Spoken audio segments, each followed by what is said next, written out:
ఏమి చేయండి, వాళ్ళందరికీ ఎక్కడ కలిసినా ఎప్పుడు కలిసినా ఈరోజు నాకు సహాయం నేను చేయడానికి రెడీగా ఉన్నా.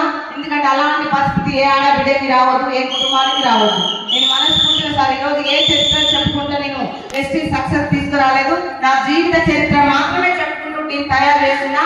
గురుగారు మీటింగ్ మాత్రమే వినిపించుకుంటూ బయటకు వస్తున్నా.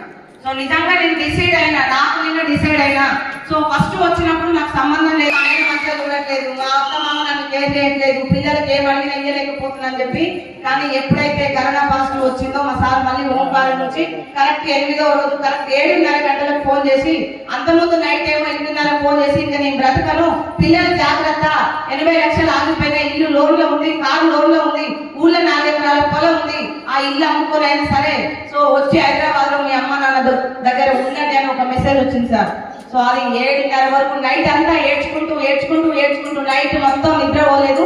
పిల్లల్ని పక్క రూమ్ లో ఉంచి నేను రూమ్ లో ఏడ్చుకుంటూ ఆ 8:30 గంటలకు మా సార్ ఒక ఫోన్ చేస్తే ఆ నైట్ మొత్తం నేను తీసుకున్నది ఒకటే ఆ దేవుడిని 100,000 సార్లు మొక్కుకున్నా. ఏదైనా అవకాశం ఉంటే బాగుండు, అవకాశం దొరకాలి, ఏమైనా చెయ్యాలి అని డిసైడ్ అయినప్పుడు ఎలాగైనా సరే వెస్టీజ్ చెయ్యాలని డిసైడ్ అయ్యి ఆ రోజు నుంచి మొదలు పెట్టిన సార్. నేను మొదలు పెట్టినప్పుడు 80 లక్షల అప్పు, కరోనా పాజిటివ్ వచ్చి బిజినెస్ లో లాస్ లో ఉంది. సో ఎవరు అందరు చుట్టాలు బంధువులు అందరూ దూరంగా అయిపోయారు. 102 రూపాయల చెక్కు నేను వాడుకున్నప్పుడు 102 చెక్కు, 80 లక్షల అప్పు, అవమానాలతోని అడుగు బయటకు వెళ్తే ఈరోజు గెలుపు పునాది మెట్ల మీద 1,52,00,000. సో అందరికి వస్తాయి అవమానాలు.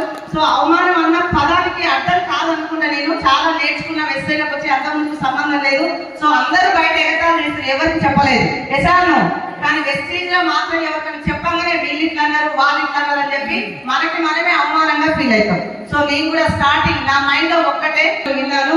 సో పేదవాడిగా పుట్టడం మన తప్పు కాదు, పేదవాడిగా మరణిస్తే మాత్రం ముమ్మాటికి నీ తప్పే. సో తుఫానుకు తలవంచని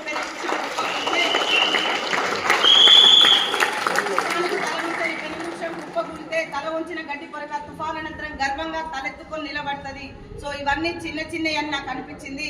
కానీ నాకు కావాల్సింది ఒక్క 5,000 కోసం అమ్మ నాన్న దగ్గరికి వెళ్ళాలనిపించలేదు. అత్తమామ 700 అయింది, నేను వచ్చింది 5,000 కోసం. కాబట్టి 5,000 నిజంగా మనసా వాచా కరుణ త్రికరణ శుద్ధిగా టీంతో తయారు చేసుకుంటూ, సో విలువలు పాటించుకుంటూ, అప్పయ్య మాట వినుకుంటూ ఒక డైరెక్టర్ గా వచ్చేసరికి నాకు 5,000 ఇన్కమ్ తోటి నిలబడి కొంచెం టీం తయారైందని చెప్పి టీంని మీటింగ్లకు తీసుకురావడం.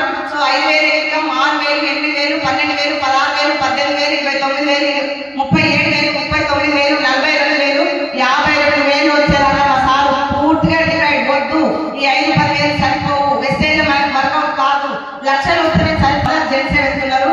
సో ఒకరికి వెళ్ళి తెలిస్తే టీం లీడర్ గా నేను బయటకు వెళ్ళాల్సి వచ్చింది. నాకు నేర్చుకోవాలని కాదు, ఫస్ట్ టీమ్ లో 200-300 మంది వర్క్ చేసే లీడర్స్ ఉన్నారు. నేను ఢిల్లీకి వెళ్ళినా అని చెప్తే వాళ్ళకి కొంచెం ఇన్స్పైర్ గా ఉంటది. నేను నేర్చుకోవడం కాదు, ఫస్ట్ చూడడం కదా నేను. సో అక్కడికి వెళ్ళిన తర్వాత మేము డిసైడ్ అయ్యాము. సో 26 లక్షల అప్పు తీసుకోవాలని చెప్పి అక్కడ రాసుకున్నాం. అప్పు లేదు, 2023 వచ్చేసరికి ప్రశాంతంగా కారు దొరకాలి, అప్పు తీర్చుకోవాలి. ఎకరా భూమి అప్పుల పాలైనప్పుడు కరోనా లాక్డౌన్ లో బిజినెస్ లాస్ లో ఉంది కాబట్టి ఇక్కడ భూమి అమ్ముకోవాల్సి వచ్చింది. ఆ ఎకరానికి 2 ఎకరాలు తీసుకోవాలని డ్రీమ్ రాసుకున్నాము. 2024 వచ్చేసరికి మొత్తం కంప్లీట్ చేసుకున్నాం. ఏది అనుకున్నామో అది జరిగింది. సో మనం చేస్తే అందరికీ నచ్చవు, మనం ఏం చేసినా 80% నచ్చదు. వాళ్ళకి నచ్చట్లేదు కానీ మనకు నచ్చిందా లేదా?